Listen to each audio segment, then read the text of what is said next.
Riavako malala ao amin'ny tompo ampitomboana mandrakariva ho aminareo ane ny fahasoavana sy ny fiadanana avy amin'ilay Andriamanitra ray sy Jesoa Kristy tompony finoantsika.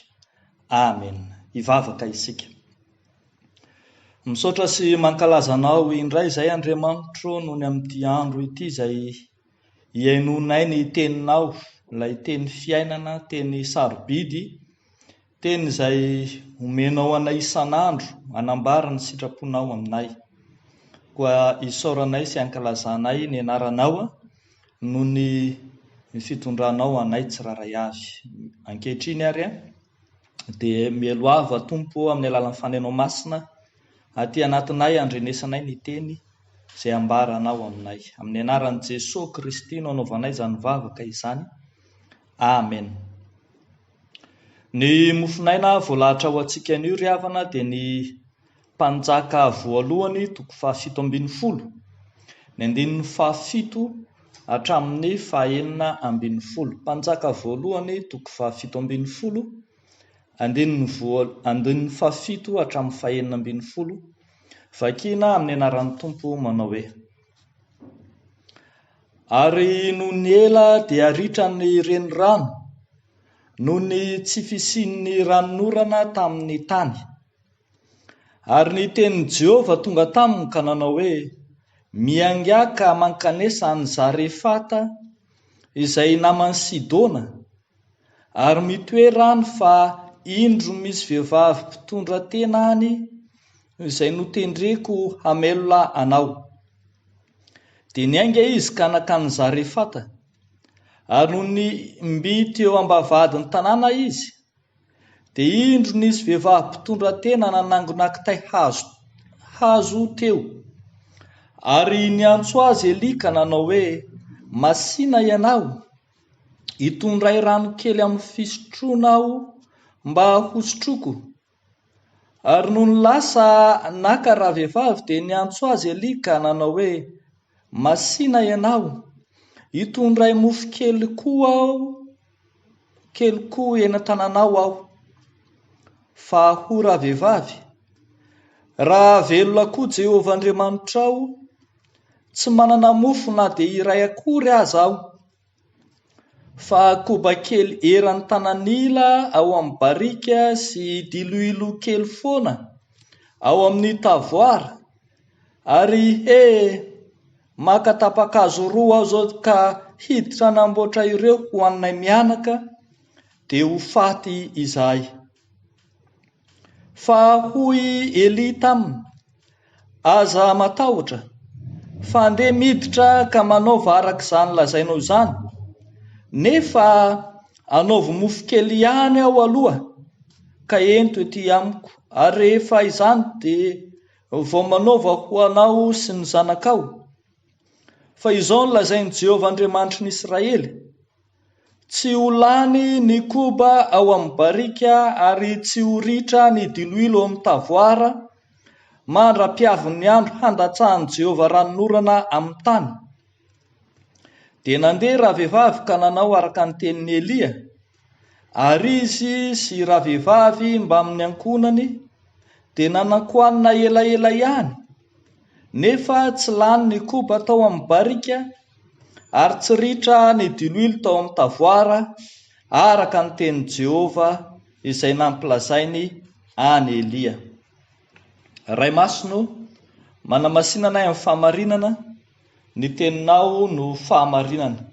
Amen. Riavako malala ao amin'ny Tompo, manomboka ny asa mahampaminany azy i Eli mpaminany, ka misy teny samy hafa izay nomeny Jehovah azy nanomboka tany amin'ny fitsaharany ranonorana zany. Ary indro misy teny izay omeny Jehovah indrainy amin'izay ifandraisany sy ho ataony amin'ilay vehivavy mpitondra tena tao amin'ny tanàna anankiray antsoina hoe Zarefata. Riavako malala ao amin'ny Tompo, rehefa mandinika an'ity tenin'Andriamanitra ity isika dia misongadinao ny momba ny tenin'i Jehovah.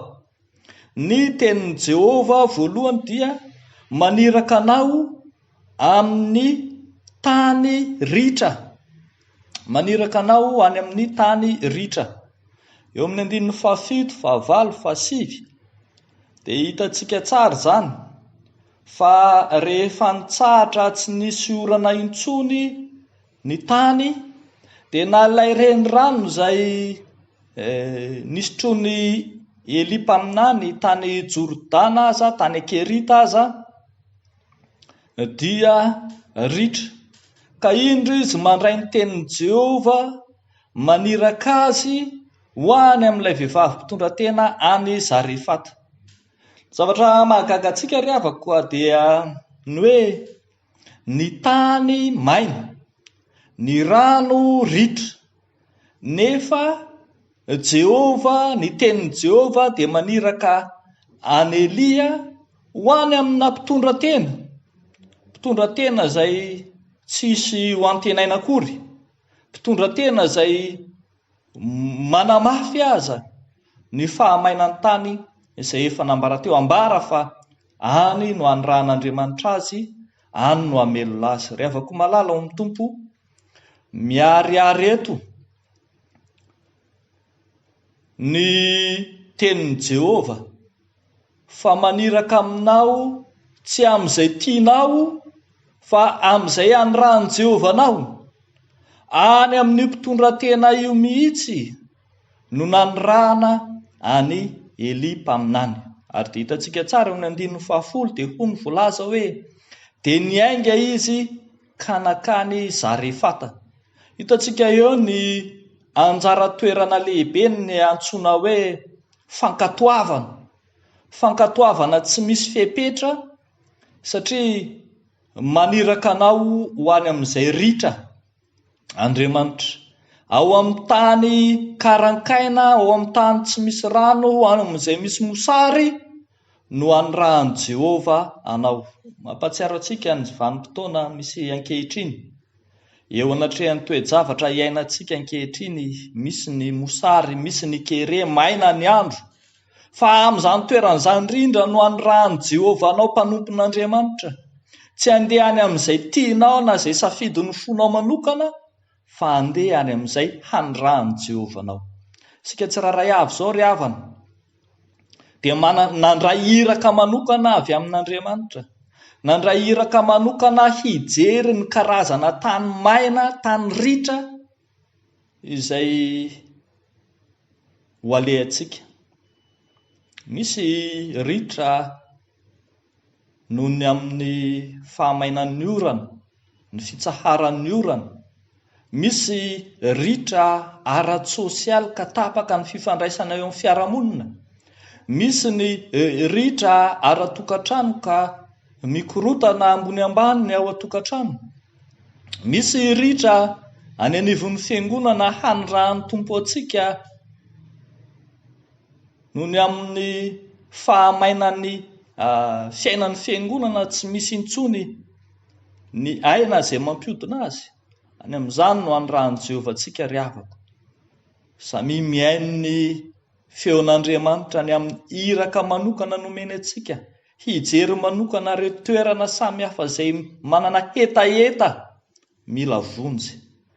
Ry havako malala, ry mpanompon'Andriamanitra, ry voantson'i Jehova, tsarovy fa hanatsoan'Andriamanitra ianao, hanamando, hamelona indray ny any amin'ny tany maina sy karankaina, ny any amin'izay mila ny andony lanitra izay anorahan'i Jehova antsika tsiraray avy rahateo. Ny tenin'i Jehova mantsy dia maniraka anao any amin'izay ritra tsy misy rano. Fa rehefa mamaky indray tsika manomboka amin'ny tapany faharoa amin'ny 19 hatramin'ny 19, dia hitantsika misongadina indray fa ny tenin'i Jehova dia maniraka anao hanova ny ritra mba ho tonga tsy ho lany. Ny ritra mba ho tonga tsy ho lany. Somary hafahafa ihany raha vakiana indray mitopy maso ilay fizotran'ny tantara. Toa mahita ary fa toa mpanompon'Andriamanitra mila kisa, mpanompon'Andriamanitra mila voatsiary no hitantsika eto. Izy lehilahy indray no indro mangataka rano hosotroana amina vehivavy ary vehivavy mpitondra tena.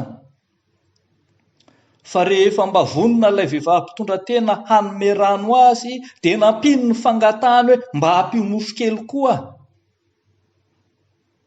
Ary raha dia efa nilaza ny marina taminy aza ilay vehivavy mpitondra tena fa tsy manana mofo izy fa koba kely monja sy dililo kely fotsiny mba ho ataon'izy mianaka sakafo, dia mbola sahan'ilay mpanompon'Andriamanitra ihany no niteny manao hoe eny ataovy izany dia hanaovy mofo aloha zay nareo vao manao anareo. Revako malala, tsy sanatria mpanompon'Andriamanitra mila voatsiary izany, fa mpanompon'Andriamanitra manatanteraka ny iraka avy amin'Andriamanitra, mpanompon'Andriamanitra manatanteraka ny teny fikasan'Andriamanitra. Ny teny fikasan'Andriamanitra ho an'ity vehivavy mpitondra tena ity mantsy dia ny hoe hiala ao anatin'izany faharitrana izany izy, hiala ao anatin'izany hanohanana tanteraka izany, ao anatin'izany tsy fisiana izany, ka ho tonga tsy ho lany ny ao aminy ny tahiry izay ananany. Araka ny ambarany 4:12 manao hoe tsy ho lany ny koba ao amin'ny barika ary tsy ho ritra ny dililo ao amin'ny tavoara mandra-piavian'ny andro handatsahan'i Jehovah ranonorana amin'ny tany. Ny antondian'ilay mpanompon'i Jehovah ao amin'ity vehivavy mpitondra teny ity izany dia tsy niaka ny kely ananany sanatria na hanafoana izay sisa nananany teo ampelantanany, tsia, fa ny mifanohatra an'izany hameno izay tsy ampy, hameno izay tsy feno, ary indrindra hiantoka ny fiainany mandritry ny vanim-potoana sarotra rehetra mihitsy aza. Ry havako malala ao amin'ny tompo, izany ny antson'Andriamanitra. Ny antson'Andriamanitra dia manova ny tany karakaina ho tonga tany lonaka, manova ny tsy fisiana ho zary fitahiana ao amin'ny ankohonana iray, ao amin'ny tokantrano iray. Fa misarika ny saintsika ihany koa izany mba hihevitra mandrakariva ny amin'ny fomban'Andriamanitra hitsinjovana ny mpanompony, ny mpanompo manokana izay nantsony izay mpanompo manokana izay novidiany. Dia hitantsika eo fa ny fanomezana ny mpanompon'Andriamanitra dia tsy hampahantra antsika velively akory. Ny fiantohantsika ny fiainan'ny mpanompon'Andriamanitra dia tsy hanatsoahan'Andriamanitra izay ananantsika akory.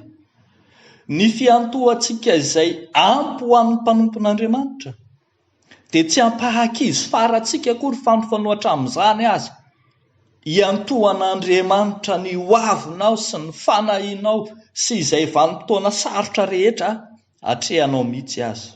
Araka izany ry havako malala, fandinika sy feritreritra fandanja mihitsy ny amin'izay hiantohantsika ny mpanompon'Andriamanitra eo anivontsika, ny fiantohana ny mpitandrina, ny fiantohana ny katekista délégué, ny fiantohana ireo mpanompon'Andriamanitra manao asa matianina eo anivon'ny fiangonana, ny mpiasa iombonana, ny président synodaly, ny filohan'ny FJKM. Anjarantsika fiangonana riavana no manome azy ireny tsy mikady izay eo ampelantanantsika, tsy manao tombatombana ny amin'izay hahalaniny eo ampelantanantsika, fa manao izay hiantohana azy feno. Dia ho anjaran'Andriamanitra kosa ny hiantoka, tsy ny indray mihinana fotsiny ho anao, fa miantoka ny mandrakariva, miantoka ny fahafenoana, miantoka ny tsy ampy rehetra eo ampelantananao. Arak'izany ry havako malala, manandanja lehibe izao tenin'Andriamanitra nomena ny Eli mpaminany izao. Tsy kisendrasendra no andrahanany Eli ho any amin'ny tany ritra, tsy ila voatsiary no andrahanany Eli ho any amin'ny mpitondra tena, fa hahatanteraka ny planin'Andriamanitra eo amin'ny fiainany sy eo amin'ny fiainan'ilay olona izay nandrahana azy mihitsy. Ary indrindra ho lesona lehibe ho antsika taranaka teoria na ahafantarantsika ny amin'izay tokony ho ataontsika eo amin'ny fiainana andavanandro. Dia ho an'Andriamanitra irery ihany ny voninahitra ho amintsika kosa, izany tenin'Andriamanitra izany. Amen. Hivavaka isika. Misaotra anao izay Andriamanitra raitsy tony ny fitiavanao sy ny famondram-ponao ka nanomezanao ny hanina sahaza ao anay dia ny tenin'Andriamanitra sakafo mahavelo. Indrindra izay nanafaranao anay ny amin'ny adidy sy andraikitra ny rana ao anay. Tsy hijery saranga, tsy hijery sokajy, fa andeha amin'izay anyrahana ao anay, fa any amin'izay anyrahana ao anay no misy ny fitahiana ho anay tsiraray avy. Fa mivavaka ihany koa izay Tompo ireo sokajin'olona sahirana amin'ny fivelomana, ireo naona tsy mangetaheta amin'ny fahamarinanao, ireo izay ao anatin'ny mosary, ireo izay ao anatin'ny kere, ireo izay tsy ampy sakafo, ireo izay mitrongo voamana mitady ny hoanina isan'andro. Ianao Jesoa ane hijery azy ireny. Fantatray fa manana ny fombanao ianao, hiahinao sy hitahinao ny vahoakanao ka ho tanterahanao amin'izy ireny ny vavaka ataona isan'andro hoe omeo anay an'iny hanina sahaza anay isan'andro. Dia matoky manana anao izay ry Andriamanitra rainay be fitiavana, ho anao ny dera sy ny laza ary ny voninahitra hatramin'ny taloha indrindra sy ankehitriny ary mandrakizay. Amen.